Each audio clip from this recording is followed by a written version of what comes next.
Shalom everyone, my name is Jacqueline Luce and we'd like to welcome you all to a new video in our series Study of the Torah. And today's video is called Moshe Obeying the Call of the Creator. And today we'll be analyzing chapters 3 and 4 of the book of Exodus, or Shemot as we learned is called in Hebrew in the previous video. In the last two chapters, chapters 1 through 2, we began to see the story of the people of Israel now living within Egypt during the time of, or around the time with Moses' birth. We saw that by that time, the people of Israel had now become a big nation within Egypt, and many years had passed as well since Joseph had died, as well as the rest of his generation. And during that time, a new pharaoh was instituted that began to oppress the Israelites. After feeling threatened by their large number, they saw that the increase in the population and they felt that threat. And the pharaoh also wanted to end the birth of any more male Israelites, so he ordered them to be killed. As we saw, he had taken that action with the Hebrew women and their children. But we saw that Moshe's mother was able to save her son by placing him in a reed basket in a river. And we saw as well that after placing him in the reed basket in the river, shortly after, Pharaoh's daughter saw him and protected him as her own son. And we see that she even allowed for him to be nursed by his own mother. And time had passed during these first two chapters, and Moshe grew up within the palace as a son of the Pharaoh's daughter. And yet his mother, during that time, instilled in him the instruction of the Eternal and taught him who his real family was, the Israelites. And she also transferred to him the promise that Elohim had made with the patriarchs, a promise that, as we know, all of the Israelites had understood, and they were looking forward to that fulfillment of that promise up until as well Moshe's time. And that is why we see that Moshe cared for the Israelites. He had this instruction. He understood that the Israelites were his true family, that he came from them, and he looked after them. But one day we see that when he sees an injustice against an Israelite, he goes to the extreme to kill the Egyptian. And so even though he thought that nobody had seen that act, later on we see that when two Israelites are arguing and he tries to stop them, questioning why are they arguing if they are of the same kin, if they come from the same descendants, well, he is rejected, and he is then discovered from the kill that he ended up doing. He is discovered from his deed of having killed the Egyptian. And this leads to Moshe fleeing Egypt since Pharaoh was after him, and he heads towards Midian, where he gets established and is married with Zipporah, daughter of Reuel, and has two sons. And this is a very brief summary as to what we saw within the first two chapters of the book of Exodus, or Shemot. And now that we've recalled a bit about the beginning, let us continue with the next two chapters. In Exodus chapter 3, we begin by seeing Moshe tending to the flock of his father-in-law, Jethro, or Reuel, as we saw in the previous chapter. And he led the flock towards the mountain of Horeb. Once there, we see that the angel, or Malachim, meaning messenger in Hebrew, of the Eternal appears before him on a bush burning with fire, but that was not consumed.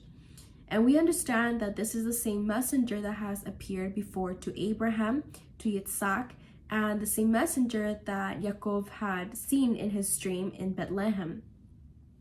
Once Moshe comes closer and is told that the place he was stepping on was a holy ground, he understood the important event that was happening before him and feared the Eternal. Now, in verses 7 to 10, it says, "Then Adonai said, I have surely seen the affliction of my people who are in Egypt, and have heard their cry because of their slave masters, for I know their pains. So I have come down to deliver them out of the hand of the Egyptians, to bring them up out of that land into a good and large land, a land flowing with the milk and honey, into the place of the Canaanites, Hittites, Amorites, Perizzites, Hivites, and Jebusites. Now behold, the cry of Bnei Yisrael, or the children of Israel, has come to me. Moreover, I have seen the oppression that the Egyptians have inflicted on them. Come now, I will send you to Pharaoh, so that you may bring my people, the children of Israel, out of Egypt.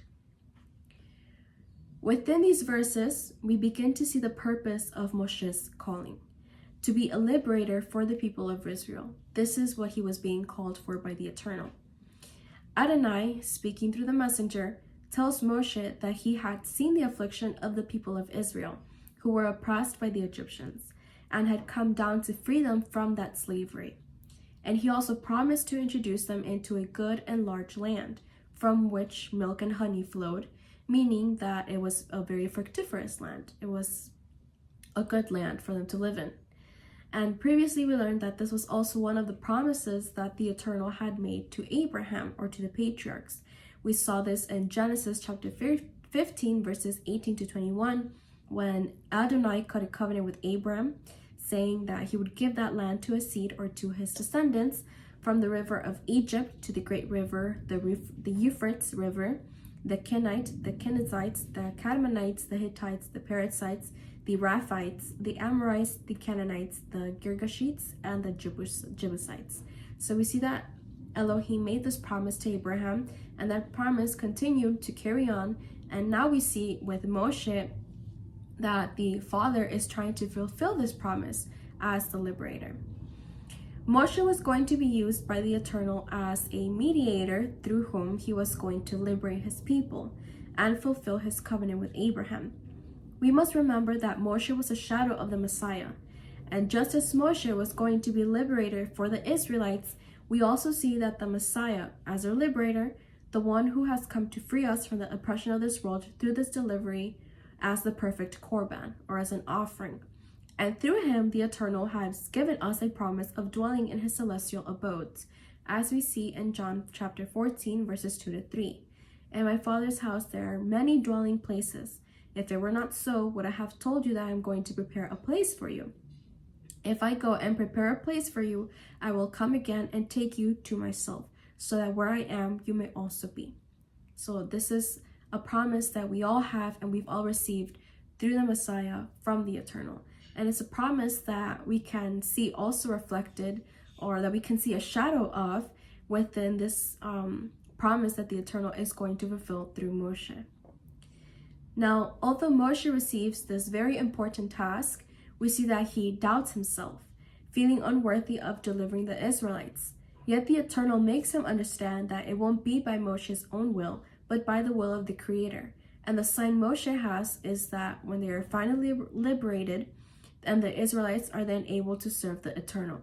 That is the sign that he has to show him that the Eternal is going to be working through him.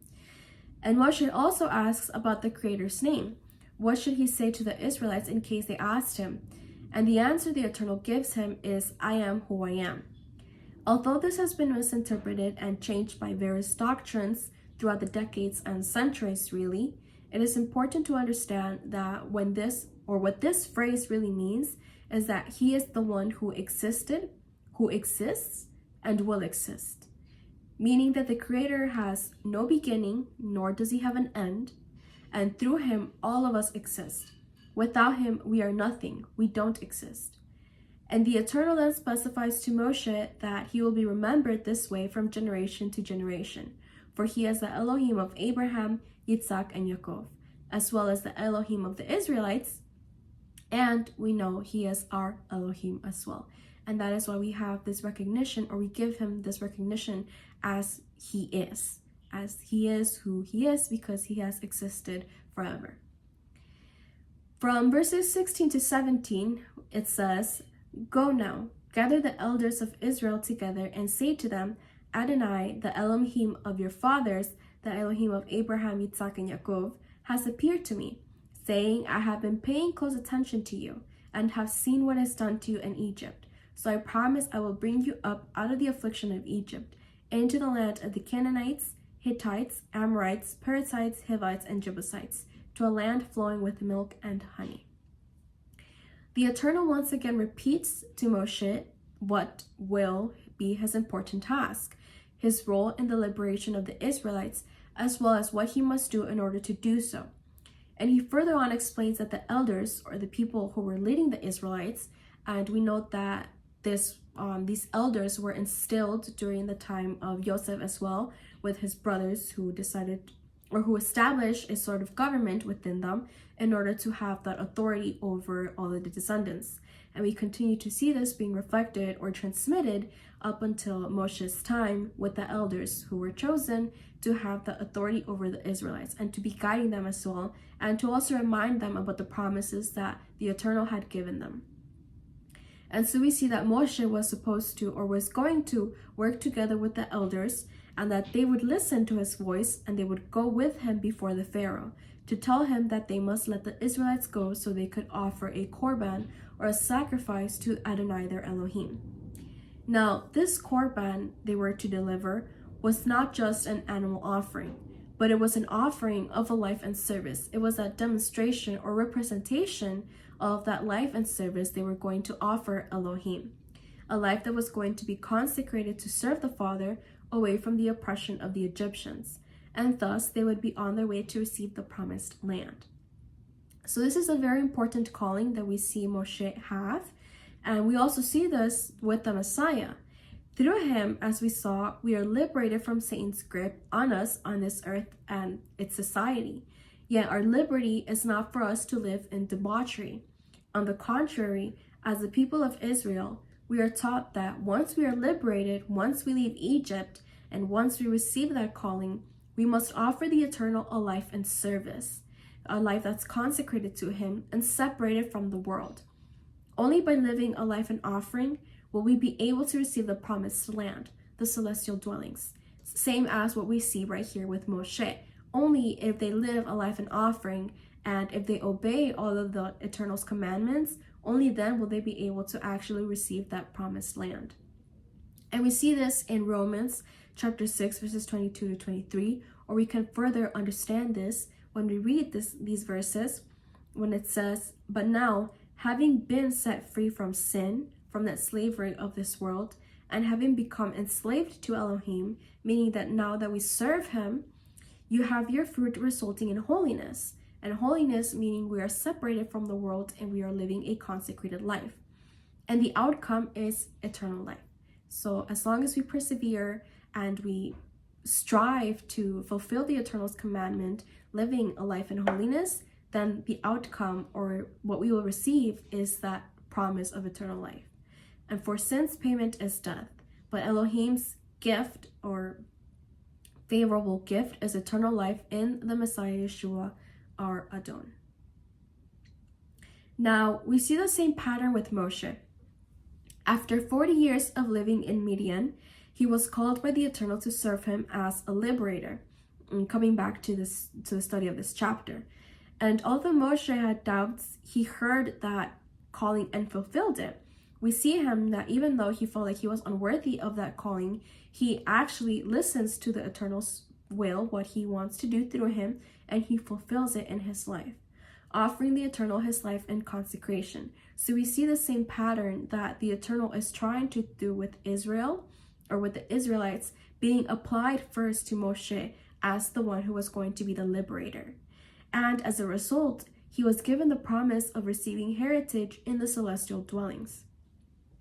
In Hebrews chapter 11, verses 23 to 29, we can see Moshe's life in perseverance ever since he was young, ever since he was a baby, because both him and his family always had their look towards the heavenly promise and not on this earth. And this is something that we must also strive to have. Finally, from verses 19 to 22, the Eternal concludes chapter 3 by telling Moshe, "Nevertheless, I know the king of Egypt will not let you go, except by a mighty hand. So I will stretch out my hand and strike Egypt with all my wonders that I will do in the midst of it. After that, he will let you go. Then I shall grant these people favor in the eyes of the Egyptians. So it will happen that when you go, you will not leave empty-handed. Every woman is to ask her neighbor and the woman who lives in her house for silver and gold jewelry and clothing. You will put them on your sons and your daughters, so you will plunder the Egyptians." Here in these final verses, the Eternal tells Moshe what was going to happen.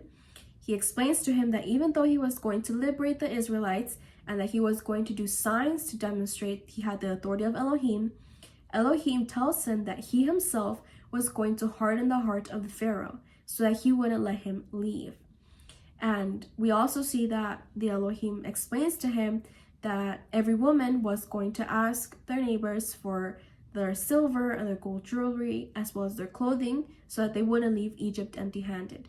And we understand that Elohim tells them this because in reality, all of those goods, all of those riches that the Egyptians had didn't really belong to them.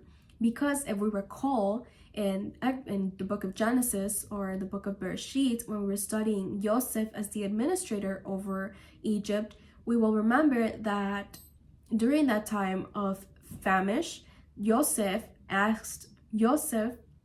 authority over the food, and the Egyptians didn't have access to it. And so once the famine got worse, we see that the Egyptians actually sold all of their riches, everything that they had, including their land, and including themselves. They became slaves in order to receive that food from Joseph.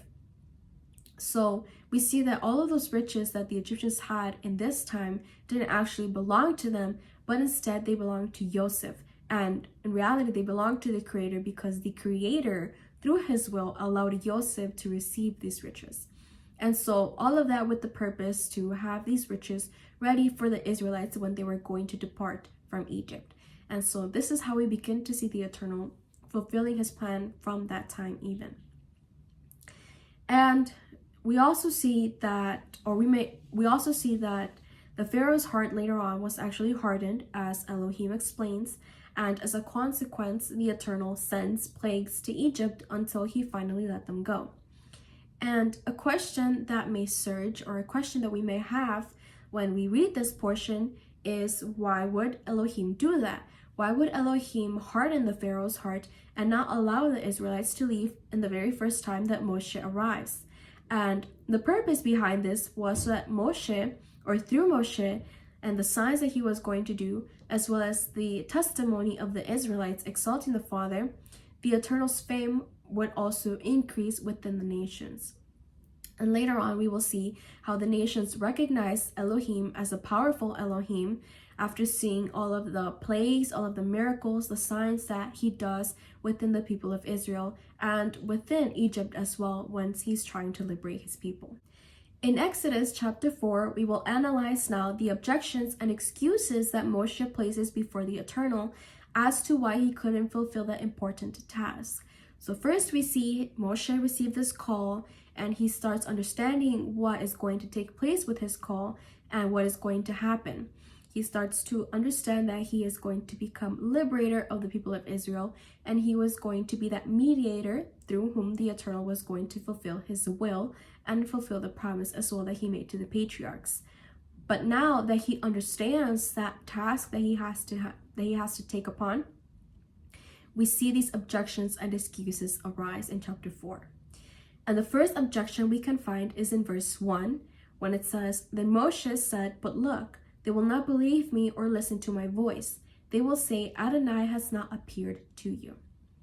And the first objection he tells Elohim is that he would not be heard, that no one would believe him, given that possibly, or as an excuse maybe, that he had spent 40 years out of Egypt and had become a sheep herder during that time. As an answer, Elohim gives him 3 signs that he would do in order to make the people believe that that Elohim had really appeared before him and had given him the important task of being a liberator. The first sign that we see Elohim give him is the sign of the staff turning into a snake. We don't see much explanation as to why the Eternal chose the staff to become a snake, but we can understand that through this sign, Moshe was demonstrating that he had the power and authority from the Eternal, enough to hold on to the snake that would be considered a dangerous animal and that not just anybody could grab and dominate it. And this sign was so that the Israelites could believe that the Eternal, Elohim of Abraham, Yitzhak, and Yaakov, had appeared before him. The second sign that we can see and analyze in this portion is the sign of the hand with leprosy. When we see the Eternal tell Moshe to place his hand within his cloak, and once Moshe retrieves it, he had leprosy in his hand. But once he places it back inside and he retrieves it again, we see that the leprosy is cured. And this is a sickness that is mentioned later on in Leviticus chapters 13 to 14, and it is a sickness that manifests itself physically and requires a special procedure for purification. Leprosy wasn't a curable sickness. It wasn't a sickness that they had a remedy for instantly.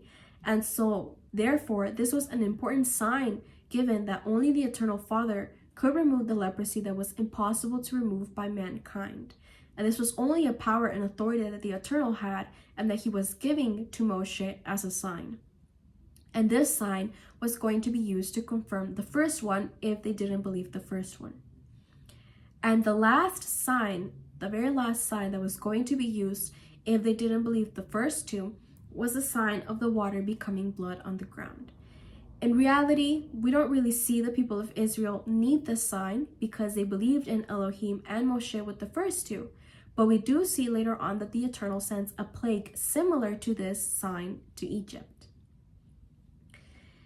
Even though Moshe tried to object, as we just analyzed, the Eternal had a solution to his excuse. He provided him with these signs so that he wouldn't feel or he wouldn't have that excuse or the objection that nobody would believe him. Yet, in verse 10, we see Moshe give yet another objection once again. It says, "But Moshe said to Adonai, Adonai, I am not a man of words, not yesterday, nor the day before, nor since you have spoken to your servant, because I have a slow mouth and a heavy tongue." In Hebrew, the word we see here is kabed, from Hebrew 3515 in Strong's Lexicon, which means heavy in a good sense or a bad sense, laden, slow, sore, or thick. And in this case, we're talking about his tongue or his speaking. In other versions, we can see a similar description from which we understand that Moshe's objection had to do with a possible speech impediment. Within Christianity, we understand that they say that he had a slur in his mouth, that he wasn't able to speak properly, whereas in Judaism, some describe this as he had a very impure mouth. He had a mouth that was possibly uncircumcised, as they explain it. So what we see though within these verses and from different versions and understanding this word in Hebrew in its Hebrew context, we can understand and infer that it was possible that Moshe had a speech impediment, and that because of this, he was unable to probably speak clearly or express himself properly. And we can further understand this as well, or possibly confirm it, once we read the Eternal's response in verse 11, where he also mentions different types of conditions that today we can consider as a disability. And even though he was before the messenger of Elohim, we don't see Moshe ask to be freed from this condition that he was found. We don't see him asked to be delivered from this, nor do we see him ask to be free from this in order to serve and fulfill that task that the Eternal has commanded him. Instead, we see that we see that Moshe has this negativity within him, and he just feels that he is unable to do so, and he feels like this is something that cannot be removed by him, or that cannot be removed by the Eternal. Once we see him say that I am not a man of words, not yesterday, nor the day before, nor since you have spoken to your servant. As a consequence, we see that the Eternal does not capacitate him in order to speak to the Israelites. We don't see that the Eternal frees him from that. Instead, he mentions that his brother Aaron would be his mouth, and that Moshe would speak through him just as Elohim was speaking through Moshe at that moment. And this is that solution that Elohim provides to Moshe, but it's not a complete solution to that inability that he had in his own flesh. In the next verses 18 to 20, we see how Moshe returns to his father-in-law, whom he's lived with for 40 years. So we see that he receives the calling in chapter 3, and now we see that he places objections in the first couple of verses from chapter 4, and now we're going to see how he finally understands that he has that calling and he has to fulfill it. But with that calling also comes other responsibilities or other tasks that he must go through. we see that Moshe returns to his father-in-law and tells him that he must go back to Egypt. And he leaves alongside his wife and with his 2 sons. And here we begin to see Moshe fulfilling the Eternal's call in his life. He leaves behind the comfort and security of his home in order to take upon the task that was given to him. Even though his wife went with him, we will see later on that Moshe returns to her or to her father to wait. In verses 24 to 26, we also read that Moshe was close to death as a consequence for not circumcising his sons. Yet Zipporah, his wife, seeing the situation he was in, decides to circumcise her own children in order to save him. It is possible that Moshe realized then that he must not allow his own family to become a stumbling block that would keep him from fulfilling the Father's will. And that is why later on she has to return to her father. From Moshe, we learn this as well from Yeshua, that we must also leave behind the world and even our family as well in order to serve the Father. In Luke chapter 14 verses 26 to 27, it says, "If anyone comes to me and does not hate his own father, mother, wife, children, brothers and sisters, and yes, even his own life, he cannot be my disciple. Whoever does not carry this own stake," which means whoever does not receive the approach from the world and follows me, they cannot be my disciple. This is something that must be reflected in our walk. It doesn't mean that we have to leave our family and possibly move to another state or another country, but instead it means that we must not follow the same path as them if they haven't returned to the Father, if they haven't made teshuvah. And we must instead give testimony of the faith that we have, receiving rejection from the world in order to be a disciple of the Messiah. In verses 21 to 23 it says, "Adonai said to Moshe, when you go back to Egypt, see that you do all the wonders before Pharaoh and that I have put in your hand. Still, I will harden his heart and he will not let the people go. You are to say to Pharaoh, this is what Adonai says. Israel is my son, my firstborn. So I have said to you, let my son go, that he may serve me. But you have refused to let him go. Behold, I will slay your son, your firstborn." So here we can see a shadow as to what the Eternal was going to do later on with the plagues. As some of us may know, we see that there was a plague where the firstborn from the Pharaoh also died.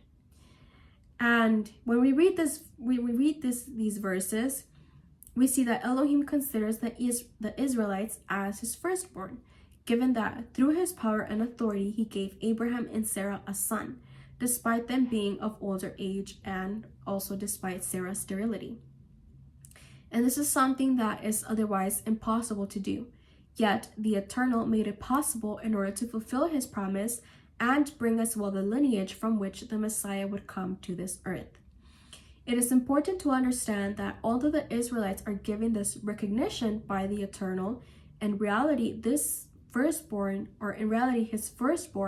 and the firstborn of the Creator is the Messiah, for he has already existed since the beginning of the creation, since through him and for him all things were made. As it says in Colossians chapter 1 verses 15 to 18, "He is the image of the invisible Elohim, the firstborn of all the creation. For by him all things were created, in heaven and on earth, the seen and the unseen, whether thrones or angelic powers or rulers or authorities. All was created through him and for him. He exists before everything, and in him all holds together. He is the head of the body, his community. He is the beginning, the firstborn from the dead, so that he might come to have first place in all things." In the last couple of verses of chapter 4, verses 27 to 31, it says, "Now Adonai said to Aaron, go to the wilderness to meet Moshe.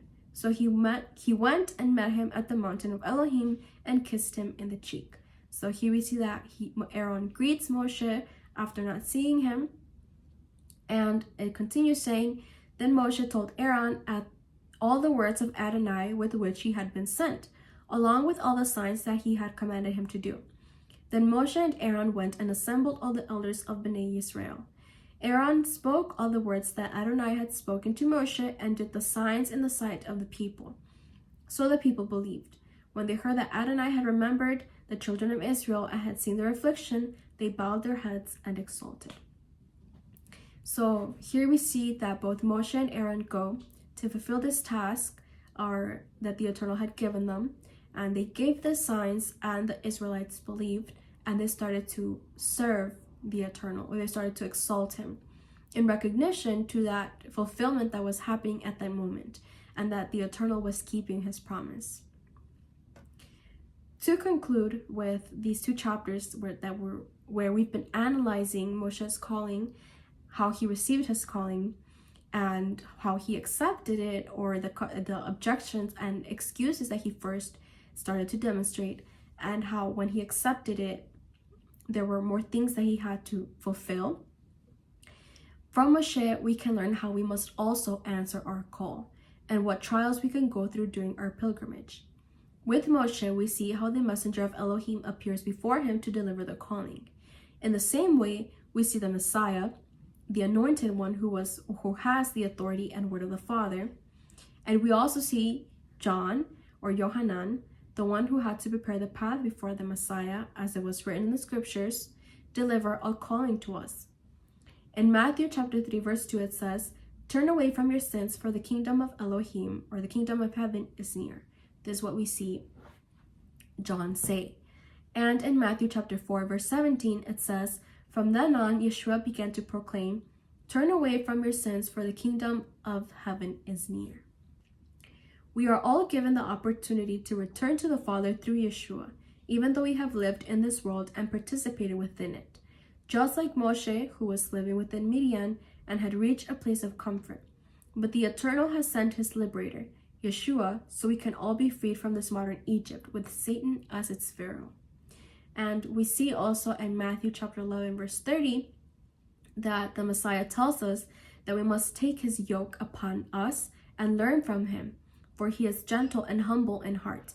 We must have these same characteristics as the Messiah. And this way we will find rest or shalom for our souls, because his yoke is easy and his burden is light, in comparison to the yoke of the world, which is burdensome and gives oppression. But another important thing we learned and we come to understand in our pilgrimage is that it is up to us to listen to this calling and fulfill it in our lives. With Moshe's example, we see how at first he felt unworthy of fulfilling the important task, and we even see him place excuses.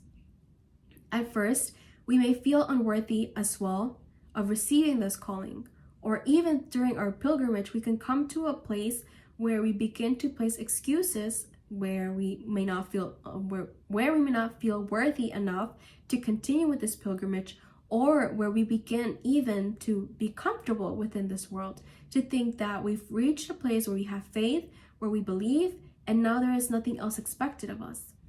But for Moshe, we understand that despite not feeling worthy of that important role as a liberator, and despite having lived a comfortable life in Midian, he listened to that call and fulfilled it up until his death. And he did not stop, nor did he retrocede in his steps.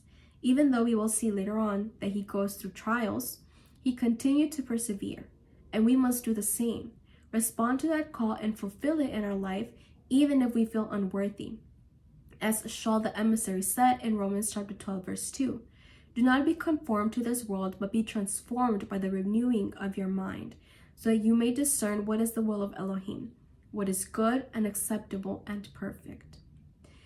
And even during our pilgrimage, we'll go through trials, like we see with Moshe.